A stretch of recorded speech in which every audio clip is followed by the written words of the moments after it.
आज Doubtnut app download करें। Doubtnut पर अपने सभी गणित, रसायन विज्ञान, भौतिक विज्ञान और जीव विज्ञान के डाउट्स का करो सफाया। बस प्रश्न की फोटो खींचो, एक ही प्रश्न को क्रॉप करो और तुरंत वीडियो सोल्यूशन पाओ। अभी डाउनलोड करें। हेलो एवरीवन, हम क्वेश्चन दिया है उपार्जित प्रतिरक्षी न्यूनता सिंड्रोम यानी कि एड्स से आप क्या समझते हैं। ठीक है, और इस रोग के लक्षण, कारक, फैलाव तथा नियंत्रण का वर्णन कीजिए। ठीक है, आइए इसके बारे में चर्चा करते हैं।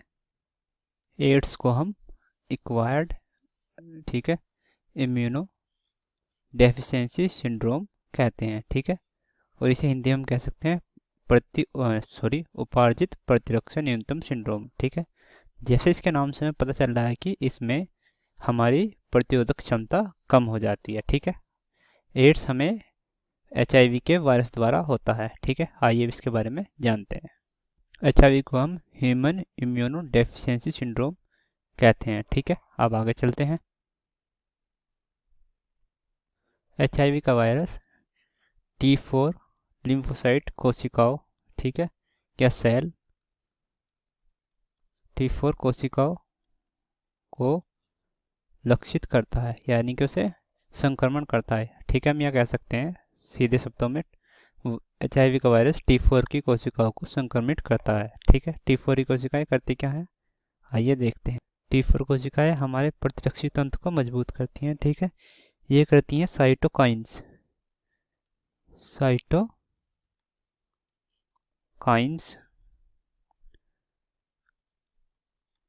ठीक है, ये करती हैं साइटोकाइंस का स्त्रावण। ठीक है, इससे क्या होता है, इससे अन्य सभी कोशिकाएं, ठीक है, इससे अन्य सभी कोशिकाएं सक्रिय हो जाती हैं। ठीक है, या कह सकते हैं एक्टिव हो जाती हैं।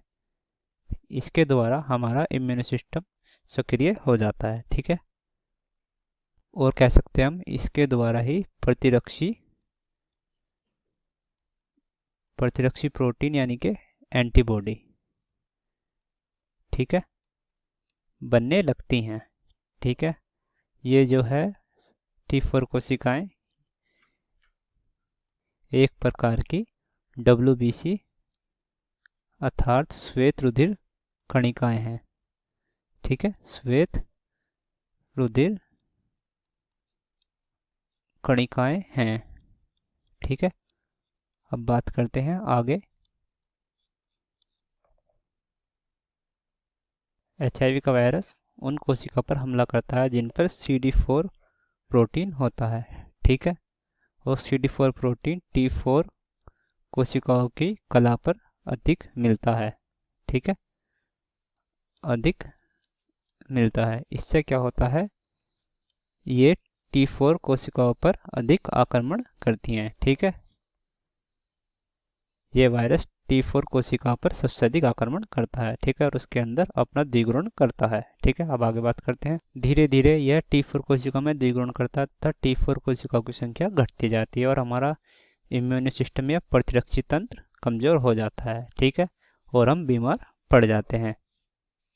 अब बात आती है प्राथमिक संक्रमण की। जब यह वायरस हमारे शरीर में प्रवेश करता है तो हमें शुरू में थोड़ा बुखार, ठीक है, होता है।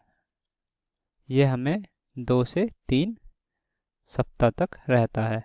ठीक है, 2 से 3 सप्ताह तक रहता है। ठीक है, और फिर बाद में यह सामान्य हो जाता है। ठीक है, अब बात आती है द्वितीयक संक्रमण। इसमें क्या होता है, यह 3 से 12 साल बाद दिखाई देता है। ठीक है, यह प्राथमिक संक्रमण के बाद 3 से 12 साल बाद दिखाई देता है। इसमें क्या होता है, हमारे T4 कोशिकाओं की संख्या बिल्कुल घट चुकी होती है। ठीक है, तो होगा क्या, हमारा इम्यून सिस्टम बिल्कुल खराब हो जाता है, या कह सकते हैं प्रतिरक्षी तंत्र काम करना बंद कर देता है।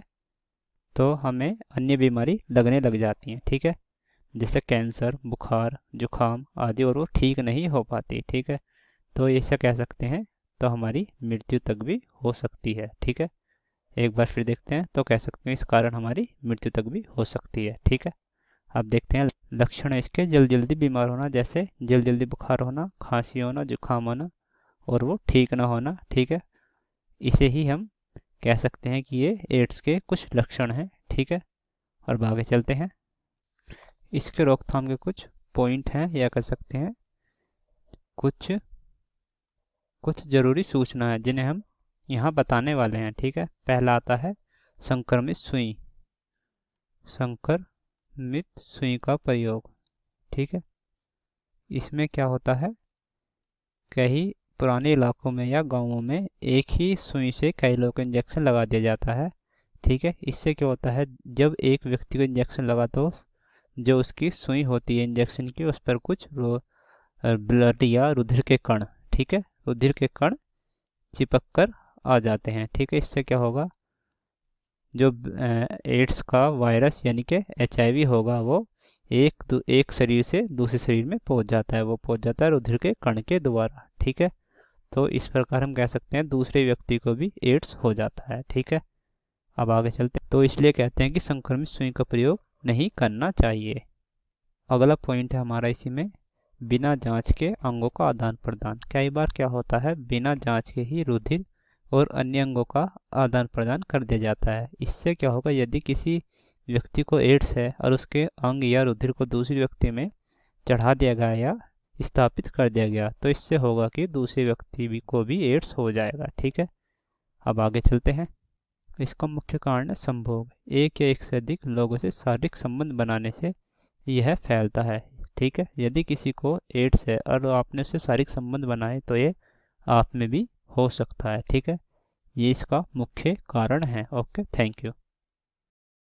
कक्षा 6 से 12वीं से लेकर नीट, IIT, JEE वो एडवांस के लेवल तक 1 करोड़ से ज़्यादा छात्रों का भरोसा।